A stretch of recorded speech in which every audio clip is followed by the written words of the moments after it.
Are you tired of always having to ask your playgroup, do you pay the 1? Do you pay the 1? Do you pay the 1? Are you tired of always seeing the exact same boring blue staples all the time? Oh wow, it's a heuristic study. Oh wow, it's a cyclonic rift. Oh wow. Well, this list is perfect for you because we're going to look at 10 underplayed blue gems, all seeing lower than 1% inclusion on EDHREC. Collective Restraint. It's a 4-mana blue enchantment that says creatures can't attack you unless their controller pays X for each creature attacking you, where X is the number of basic land types among lands you control. This is another form of propaganda. Propaganda, though, is 3 mana, and it always forces your opponents to pay 2. Collective Restraint is a little bit more expensive, costs 4 mana. However, if you are playing any deck that has 3 or more colors, this is way better as long as you have the basic land types. Propaganda is in 646,000 decks on EDHREC. Collective Restraint is barely in 20,000 decks on EDHREC. So this card can definitely see more play in 3 or more color decks as another way to pillow fort and protect yourself.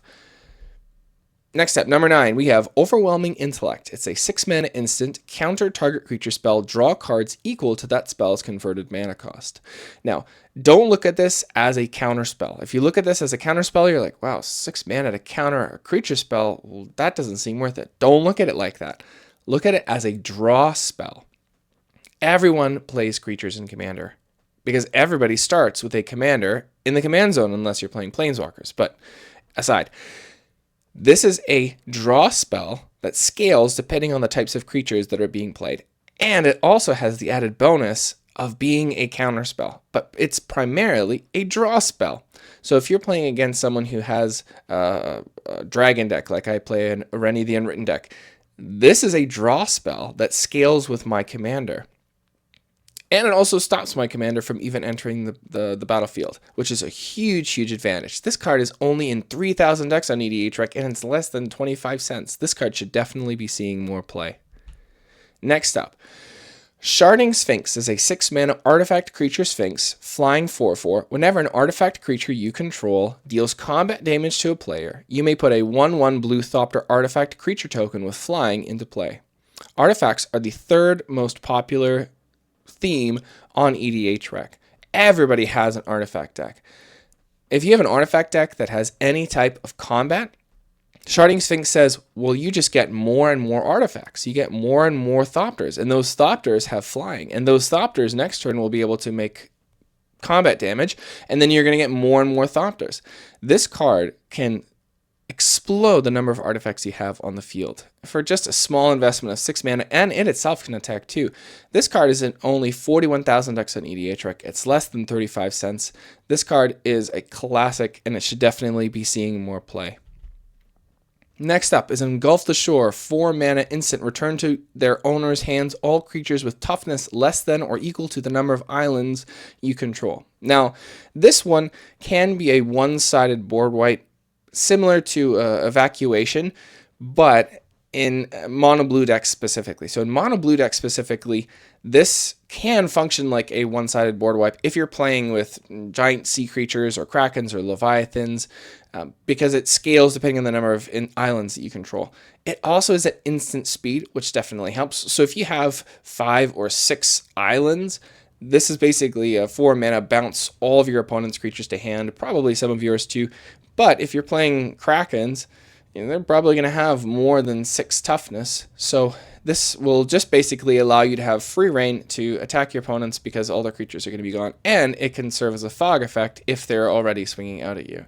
Not to mention token decks are going to have a really, really rough day against this card. This card is only seeing play in just under 30,000 decks on EDHREC. It definitely can be seeing more play. Next up, one of my personal favorite cards that I try and put in as many blue decks as possible, Keep Watch. It's a 3-mana instant. Draw a card for each attacking creature. Notice this card doesn't say draw a card for each of your attacking creatures. It just says draw a card for each attacking creature. It also doesn't require them to be attacking you. It's just checking to see on the board who is attacking, how many creatures are attacking, and then you draw a card for each one of those creatures. Heuristic Study costs 3 mana. Keep Watch also costs 3 mana, but Keep Watch costs 29 cents. not Ristic Study, which can cost over $70. And this card, on one turn, can draw a ridiculous number of cards. I played this in my Watcher in the Water deck, where if I have 30 of these little tentacles and I'm swinging out at you, and now I play Keep Watch and then I draw 30 cards, this card is ridiculous. It's only seeing play in just over 3,000 decks on EDHREC, but toss it into one of your blue decks. You will not be disappointed. Next up is Abjure. It's a 1 mana instant, sacrifice a blue permanent, counter target spell. Flare of Denial is being played in 104,000 decks on EDHREC.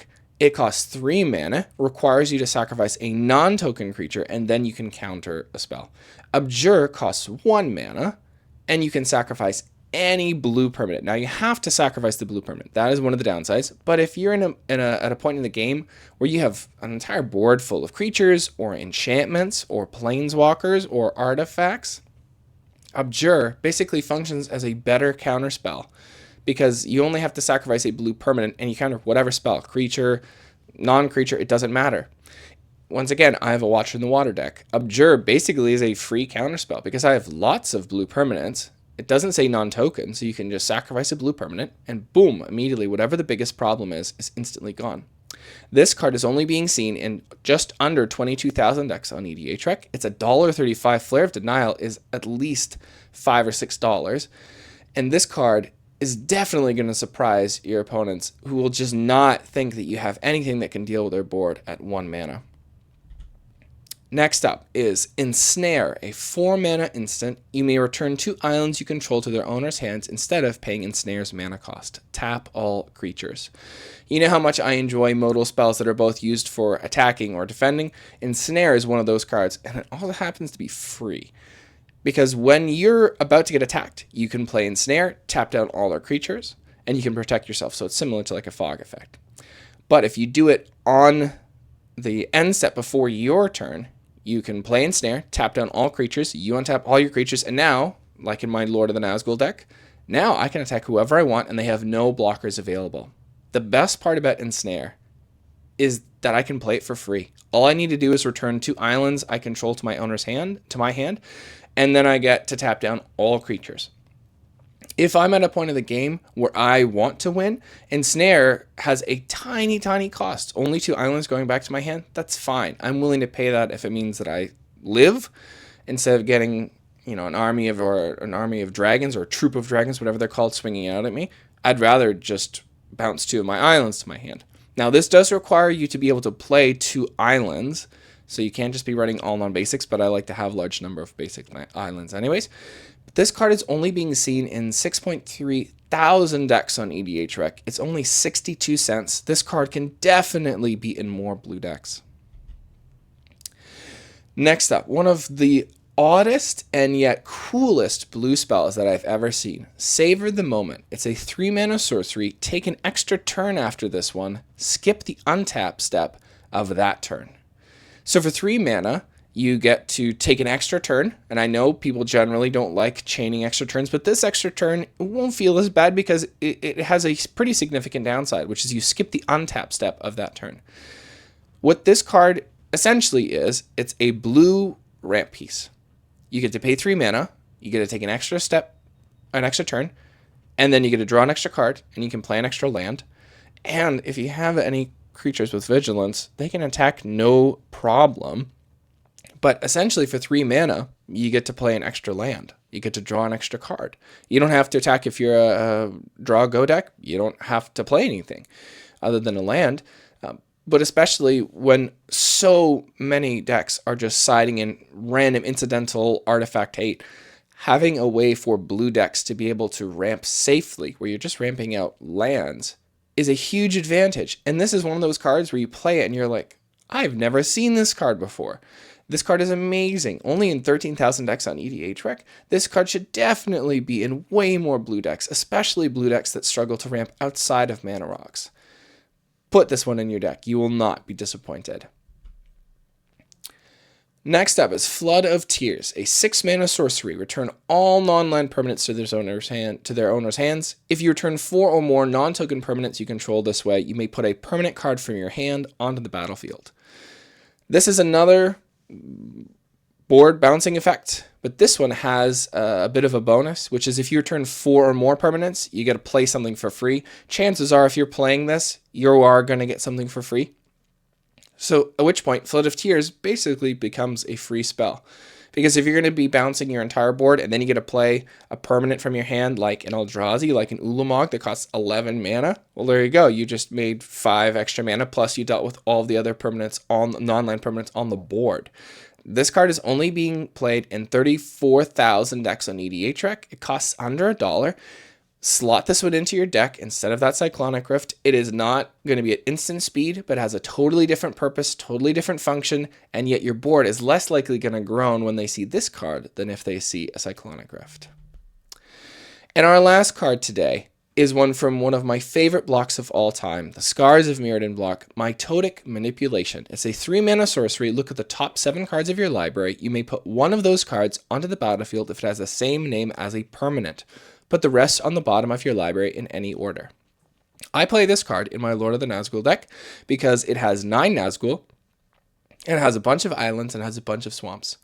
I play this card because if I look at my top 7, and I have either an island, a swamp, or a Nazgul there, chances are I can put any one of those 3 onto the battlefield, which is amazing.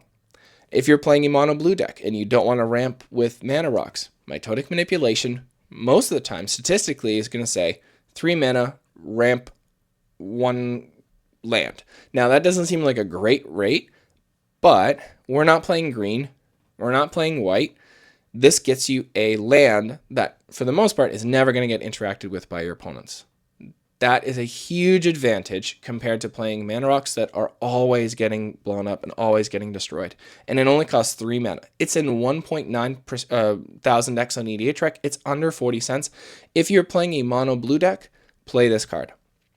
Even if you're playing an Izzet deck or a Dimir deck, you can try this card out. I have played it in my Lord of the Nazgul deck. I love this card. It is so cool. The art is so flavorful, so amazing. And your opponents will chances have never, ever seen this card before. So definitely pick one up, try it out, and let me know how well it goes. So that comes to the end of our video. Which of these cards are you going to play? Which of these cards are you going to pick up for your own personal collections? Let me know in the comment section down below. Don't forget to like and subscribe if you enjoyed the video, and stay tuned for more videos like this, and I'll see you in the next one.